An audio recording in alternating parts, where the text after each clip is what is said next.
统计2025年，咱台湾有超过10万个这婴仔来出世，不过也是离咱高算的，阁减少18000人。立法院新会期，民进党团是提出11大优先法案，增加用A津贴有薪水家庭照顾者等等，嘛希望会当创造友善的育婴环境，鼓励生囝。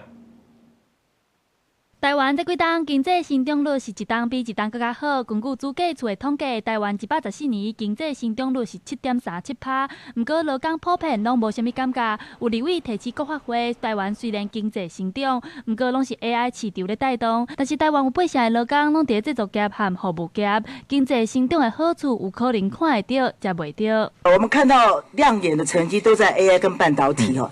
这样，台湾的劳动力80%都在这个制造业跟服务业哦，所以这薪资停滞的状况哈，都会推升了整个物价、房价跟养育的成本。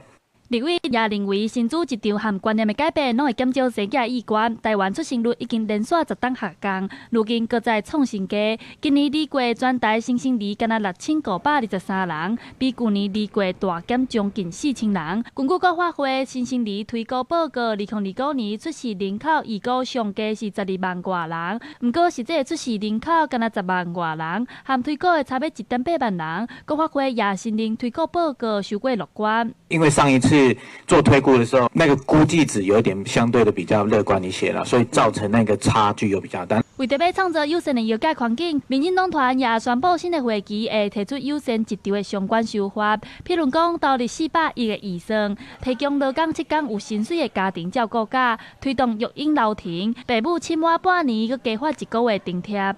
爸爸跟妈妈双亲都已经请满各6个月的育婴留停津贴了。